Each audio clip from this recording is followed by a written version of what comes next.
Hello and welcome to another edition of Bob Smith's Corner. My name is Bob Smith, and today we will be interviewing one of my favorite guests, Neil Thomas. Neil Thomas is a world-renowned vegetarian, and today he's going to teach us something that we are all looking forward to learning about. Why don't you welcome Neil Thomas? Well, thank you.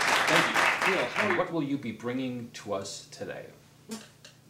Well, I want to talk to you a little bit about the 4 channels of elimination. The 4 channels of elimination. Well, these are the 4 ways that the human body gets rid of waste, or garbage, if you will.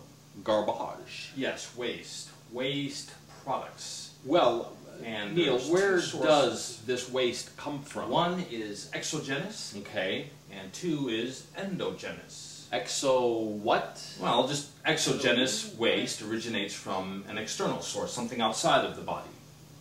And endogenous means something that originates from within the body, spent cells or dead cells. Okay, so what are the 4 channels of elimination?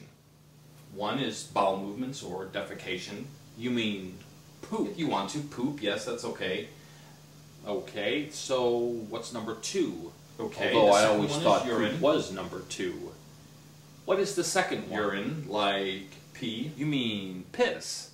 Like, piss off, you wanker? Such as you're in a state of denial. Number 3, your breath.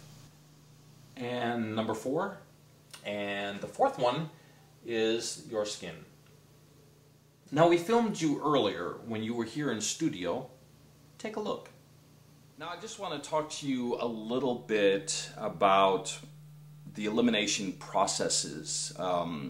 You actually, in your body, you actually have 4 channels of elimination. What we call number 1 in America is the urine. Number 2 is the bowel movements or poop.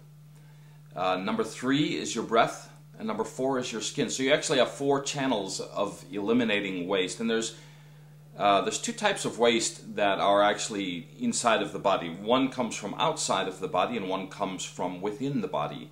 And when I say that it comes from outside of the body to enter in to be exited out, again, in the elimination phase, these are things like food substances and drink, air that you breathe.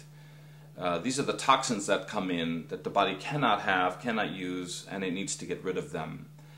Food colorings are one of the items. Preservatives, the toxins in our water that we drink, the colorings, the food colorings that are in our sodas and things like that. And then the second is the toxins that are within, that are actually coming from within, like dead cells that need to be eliminated. You actually have 4 channels of elimination, as I said earlier. You have your bowels, you have urine, you have your breath, and you have your skin. Now your skin is actually a vicarious channel of elimination. The body doesn't really want to use this channel, but it will in case of an emergency, in case your body is so overloaded with toxicity that it cannot excrete through these other channels because they're so backed up. So your body will actually open up the skin in its wisdom, the body in its wisdom will open up the skin and start pushing out the toxins through the skin. A lot of times you'll see old people with sores all over the body and they'll be told by the doctor to use a little comfrey or cortisone or aloe vera to slather on the skin, to slather on the sores. And the body does heal up the sores eventually if that is continued. And most people, not knowing, will believe that the comfrey is doing the work. Well, comfrey is actually an inert substance. It doesn't do anything to the body. The body does everything. Excuse me. The body is the one that does the acting. Comfrey is actually inert. Cortisone is inert. Aspirin is inert. All drugs are inert. They do not act upon anything. You set them on the table, they cannot do anything. They cannot walk, they cannot move, they cannot act upon the body. The body is the one that acts upon the drug. So when you put the cortisone or the aloe vera or the comfrey or whatever you're going to use on the skin, the body recognizes that it is a poison and shuts the pores where it was eliminating the waste. and therefore you have what's called healing. And everyone, of course, gives credit to the drug when they should be giving credit to the body doing the work.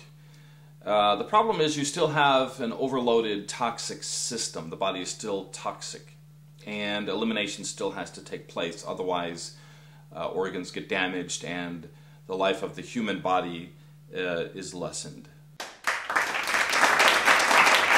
That's all the time we have for Bob Smith's Corner. Tune in again next week when we will be interviewing a gentleman who's 93 years old and still parachutes out of airplanes. Have a good day. My name is Bob Smith.